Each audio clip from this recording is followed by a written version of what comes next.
Alors, je m'appelle Michèle Lebris, de la conférence Sainte-Thérèse, Sainte-Cécile de Pierrefitte, et j'en suis responsable de cette conférence.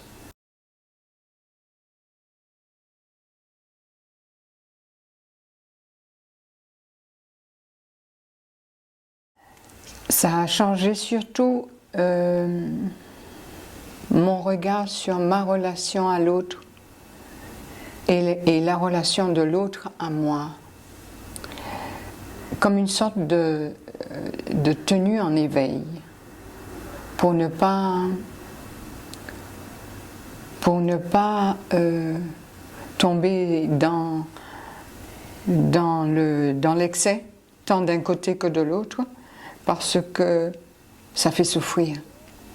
Une relation ajustée, c'est pas toujours simple, c'est pas toujours facile, et je prie beaucoup le Seigneur, je prie beaucoup l'Esprit Saint.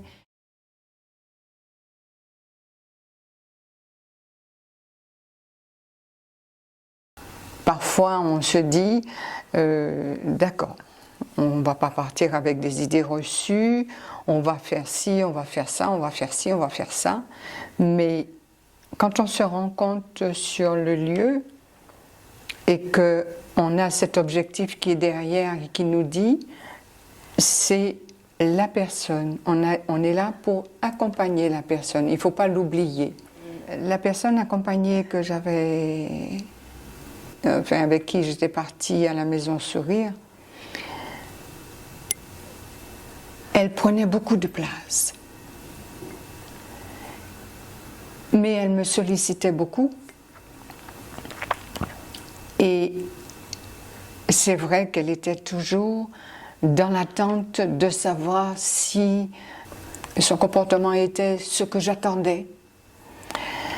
Et même si je la rassurais, il y a par moments, c'était un peu lourd.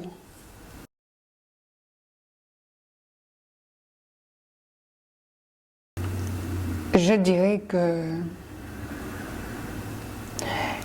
il faut une acceptation. Sans acceptation, c'est pas possible. Parce que oser dire à l'autre ou oser penser que l'autre est envahissante par moment ou qu'on ne puisse pas être à la hauteur de ce que l'autre attend au moment où elle a besoin, c'est une forme d'humiliation pour nous qu'il faut qu'on accepte. Et tant que je ne l'ai pas accepté, je ne pourrai pas permettre à l'autre de le vivre non plus. Parce qu'il faut d'abord que moi aussi je le vive. Et c'est difficile. Sans la prière, c'est difficile. J'ai prié beaucoup. J'ai pas toujours réussi, mais j'ai essayé. C'est un chemin de conversion pour les bénévoles. Quand on regarde des personnes accompagnées, c'est ce regard qu'elles ont vis-à-vis de nous. Elles plongent dans nous avec cette demande, est-ce que je vais lui déplaire? Est-ce que je fais bien? Et là, on se retrouve face à quelqu'un qui est en attente. Même si on est OK avec soi, on se connaît, on a quand même besoin de l'accompagnement des autres bénévoles, de cette unité qu'on forme, parce que nous avons nos propres fragilités. Il y a toujours des résonances dans dans la relation qu'on a avec une personne. Il y a toujours une résonance face à nos fragilités, et ça ressort. Et d'avoir cette écoute entre nous permet aussi de pouvoir écouter l'autre et de pouvoir aussi nous revoir revoir ce que nous vivons, ce que nous avons vécu, de la façon dont nous l'avons vécu, et de le réajuster pendant le séjour. Et ça, c'est très important.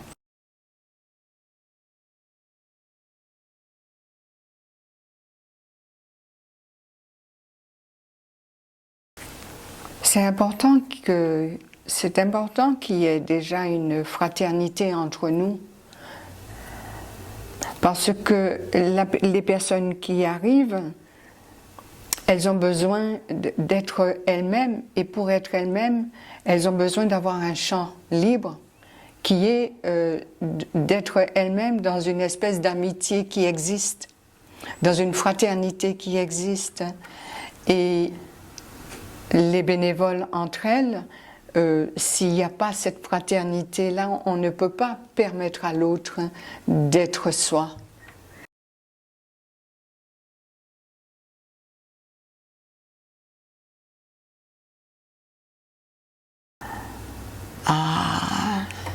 Celles qui hésitent, je leur dirais de se dépêcher, de se préparer, parce qu'on peut se préparer spirituellement pour pouvoir faire le voyage, parce que c'est pas une question, c'est pas par le train quand je dis voyage dans cet espace où on rencontre l'autre, et quand on rencontre l'autre, c'est le Christ qu'on rencontre, puisque notre demande est tous les jours: donne-nous la grâce de la rencontre. Et aller à la rencontre de l'autre se prépare.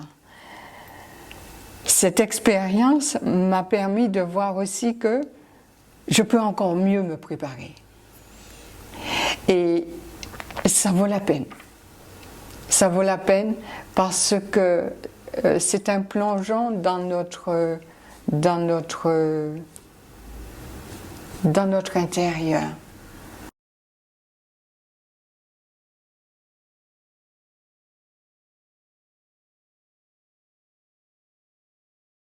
Les pauvres sont nos maîtres. C'est vrai, les pauvres sont nos maîtres. Et nous avons tout le temps à apprendre. Et c'est pour ça que nous sommes à l'école de l'amour, parce qu'on en a toujours besoin. On a toujours besoin de nos frères pour pouvoir avancer. Et c'est à travers eux qu'on peut progresser.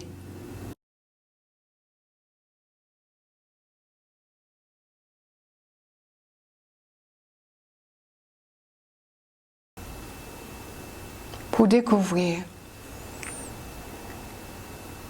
que le Christ est là où, au moment où la personne accompagnée se met à nu, parce que dans cette maison sourire, les personnes accompagnées se mettent à nu, inévitablement. Et au moment où ils se mettent à nu, ils sont encore plus fragiles, beaucoup plus fragiles. Et c'est au moment où ils sont beaucoup plus fragiles que le Christ nous dit qu'il est présent. Et si nous n'avons pas ce regard, cette attention de se détacher de nous pour pouvoir bénéficier de cette grâce, on passe à côté. Quand la personne accompagnée se met à nu, elle parle de ses souffrances, elle dit ce qu'elle a vécu. Et c'est cette souffrance-là que le Christ vient recueillir. Et on a envie, à la limite, on a même envie d'être à la place de la personne pour savoir qu'on est pris dans cette tendresse. Parce que on attire la tendresse de Dieu. La miséricorde, c'est la tendresse de Dieu. Et ça, si on passe à côté de ça, la maison sourire nous est donnée pour avoir cette grâce, pour recueillir. C'est comme dans un calice. Ça m'a fait du bien. d'entendre les deux personnes qu'on avait emmenées, de les entendre se mettre à nu et recueillir leur façon de vivre la situation, même leur vie de foi, avec leur colère. Un peu de joie, mais leur colère. C'était beau. C'était émouvant, mais c'était beau. Ça émeut.